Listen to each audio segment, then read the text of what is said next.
Hi മക്കളെ, ഈ കീം റിസൾട്ടിൻ്റെ ഇപ്പോഴത്തെ കോൺട്രവേഴ്സി കാരണം ഏറ്റവും പണി കിട്ടിയത് ആർക്കാണെന്നറിയോ?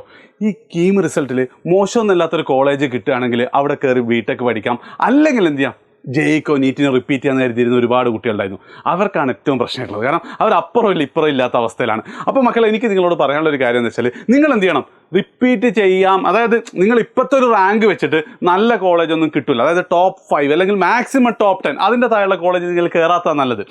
അങ്ങനെ കിട്ടൂല എന്നാണ് ഇപ്പോഴത്തെ റാങ്ക് വെച്ചിട്ട് നിങ്ങൾ എത്രയും പെട്ടെന്ന് എവിടെയെങ്കിലുമൊക്കെ റിപ്പീറ്റിന് ജോയിൻ ചെയ്യുക എന്നുള്ളതാണ്. എഡ്യൂപോർട്ടിൽ തന്നെ വേണമെന്നില്ല, ഏതെങ്കിലും സെൻറ്ററിൽ ജോയിൻ ചെയ്യുക. കാരണം നമ്മൾ ഓൾറെഡി ലേറ്റ് ആണ്, ഇനിയും എന്ത് ചെയ്തുകൂടാ, ലേറ്റ് ആയിക്കോട്ടെ. ഞാൻ എപ്പോഴും പറയുന്ന ഒരു ഡയലോഗ് ഉണ്ട്, the best time may be 1 or 2 months before, but the next best time is right now എന്നുള്ളതാണ്. അതാണ് ഏറ്റവും ആദ്യം പറയാനുള്ളത്. ഇനി ഓക്കെ, റാങ്ക് ലിസ്റ്റ് എന്തെങ്കിലുമൊക്കെ വന്ന് അവസാനം എന്ത് ചെയ്യാണ്, നിങ്ങൾക്ക് കുഴപ്പമില്ലാത്തൊരു കോളേജ് കിട്ടുകയാണെങ്കിൽ നിങ്ങൾ അവിടെ ജോയിൻ ചെയ്തോ. ഇവിടെ ചിലപ്പോൾ കുറച്ച് പൈസ പോയിരിക്കും, എന്നാലും എന്താണ്, നിങ്ങൾ ഒരു വർഷം വേസ്റ്റ് ആക്കുന്നതിനേക്കാൾ ഒരു മാസം കഴിഞ്ഞിട്ട് ജോയിൻ ചെയ്യുന്നതിനേക്കാൾ എത്രയും നല്ലതായിരിക്കും. അത് ഒന്നാമത്തെ പോയിന്റ് അതാണ്. രണ്ടാമത്തെ പോയിന്റ് എന്ന് വെച്ചാൽ, സാർ സ്കീം റിസൾട്ട് പ്രകാരം എന്തെങ്കിലുമൊക്കെ സ്കോളർഷിപ്പ് ഉണ്ട്, കുറച്ച് ഫിനാൻഷ്യൽ ഇഷ്യൂ ഉണ്ടെന്ന് കരുതുന്ന ആൾക്കാർക്ക് കേരളത്തിലെ മറ്റേത് കോച്ചിങ് സെൻറ്റർ നൽകുന്നതിനേക്കാളും ബെറ്റർ ആയിട്ടുള്ള സ്കോളർഷിപ്പ് നൽകാൻ എഡ്യൂപോർട്ട് തയ്യാറാണ്. ഞങ്ങളുടെ സ്കീം റാങ്ക് ബേസിലുള്ള സ്കോളർഷിപ്പാണിത്. അതായത് നിങ്ങൾക്ക് 4000-ൻ്റെ ഉള്ളിലാണ് നിങ്ങളുടെ റാങ്കെങ്കിൽ നിങ്ങൾക്ക് ഫുൾ ഫ്രീ ആണ്, ഹോസ്റ്റലും ഒക്കെ സാധനങ്ങളും ഫ്രീ ആണ്.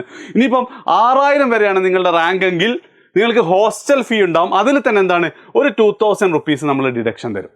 ഓക്കെ, ഇനിയോ 6001 മുതൽ 8000 വരെയാണെങ്കിൽ നിങ്ങൾക്ക് 100% കോഴ്സ് ഫീയും മെറ്റീരിയൽ ഫീയും ആണ്. ഹോസ്റ്റൽ ഫീയും രജിസ്ട്രേഷൻ ഫീയും നിങ്ങൾ കൊടുക്കേണ്ടി വരും. അതേപോലെ തന്നെ 10000 ആണെങ്കിൽ കോഴ്സ് ഫീ 100% എന്താണ് നിങ്ങൾക്ക് റെഡ്യൂസ് ചെയ്ത് തരും. അങ്ങനെ പോയി ഏറ്റവും അവസാനം 28,000 to 40,000 വരെയാണെങ്കിൽ എന്തുണ്ട്, നിങ്ങൾക്ക് ഒരു 10% സ്കോളർഷിപ്പ് ഞങ്ങൾ നൽകാൻ തയ്യാറാണ്. വീണ്ടും പറയാണ്, ഇനിയും ലേറ്റ് ആയിക്കൂടാ. ഇപ്പോൾ എഡ്യൂപോർട്ടിൻ്റെ കേസിൽ നമ്മളെ റിപ്പീറ്റർ ക്യാമ്പസ് ഓൾമോസ്റ്റ് എന്താണ് 100% ഫില്ലായിക്കൊണ്ടിരിക്കുകയാണ്.